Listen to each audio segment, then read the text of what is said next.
వడ్లు కొనాలని రోడ్డెక్కిన రైతులు ధాన్యం కొనుగోళ్లలో వేగం పెంచాలని కాంటా వేసిన వడ్లను వెంటనే మిల్లులకు తరలించాలని డిమాండ్ చేస్తూ నిజామాబాద్ జిల్లా పోతంగల్ మండల కేంద్రంలో రైతులు బుధవారం ఆందోళనకు దిగారు. రోడ్డుపై ద్విచక్ర వాహనాలు అడ్డగా పెట్టి బైఠాయించారు.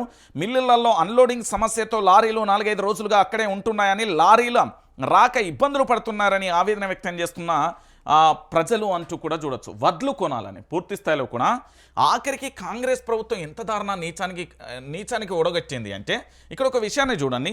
ఎన్నికల ముందేమో అన్ని వడ్లను కొంటాం, అన్ని వడ్లకు సంబంధించి కొంటారు. దాంతోపాటు సన్నవడ్లు దొడ్డు వడ్లు అనేది లేకుండా 500 రూపాయల బోనస్ ఇస్తామని ఇది ఎన్నికల ముందు చెప్పినమాట. కానీ ఇప్పుడేం చెప్తున్నది, కేవలం సన్నాలను మాత్రమే కొంటా అన్నది. ఇక్కడ పండించిన పంట పండిస్తున్నాంరా ముర్రు అంటే పెట్టుబడి ఇయ్యలే, ఎరువులు ఇయ్యలే, నీళ్ళు ఇయ్యలే, కరెంటు చక్కగా ఇయ్యలే. పోనీ రైతు బంధుకు రైతు పెట్టుబడి ఇయ్యలే. పోనీ పంట పండించిన తర్వాత మార్కెట్కు తీసుకొస్తే వడ్లు కొనే దిక్కు దివానా లేని పరిస్థితి. ఇక మద్దతు ధర ఆ దేవుడికి ఎరగం, అది పక్కన పెడదాం. కనీసం వడ్లు కొనుగోలు చేయాలని, వడ్లు కొనాలని రైతులు రోడ్డెక్కిన పరిస్థితి కనబడుతుంది.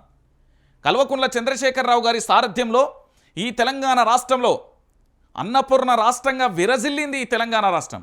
అలాంటి తెలంగాణ రాష్ట్రాన్ని కాంగ్రెస్ పార్టీ రైతాంగాన్ని తీవ్రమైన ఇబ్బందులు పెడుతున్నారు. ఈరోజు తెలంగాణ రాష్ట్ర వ్యాప్తంగా మీరు ఎటువైపైనా చూడండి, అనేక రకాలుగా కూడా సమస్యలను ఎదుర్కొంటున్నారు తెలంగాణ రైతాంగానికి సంబంధించి. సో ఫైనల్గా ఇక్కడ ఏం జరుగుతుంది, ప్రభుత్వానికి ప్రజలకు మధ్య, ప్రభుత్వానికి రైతులకు మధ్య, ప్రభుత్వం బాగానే ఉంటుంది, అల్టిమేట్గా మళ్ళీ రైతులు పూర్తి స్థాయిలో లాస్ అవుతారు. రైతులు లాస్ అయితే ఒక్క వ్యవస్థ, ఈరోజు వ్యవసాయం అనేది మళ్ళీ దండగా అనే పరిస్థితి వస్తే అన్ని వ్యవస్థలు కూడా కుప్పగూలే పరిస్థితి ఏర్పడుతుంది. వ్యవసాయం పండగ అయితేనే అన్ని వర్గాలు బాగుంటాయి. ఈ విషయాన్ని యాదిమర్చి కనీసం రైతులను పట్టించుకున్న పాపాన కూడా లేని పరిస్థితి కనబడుతుంది. ఇక ఏం చేద్దాం, ఏం కథ అనేది కూడా మనం కూడా వేచి చూడాల్సిన పరిస్థితి కనబడుతుంది.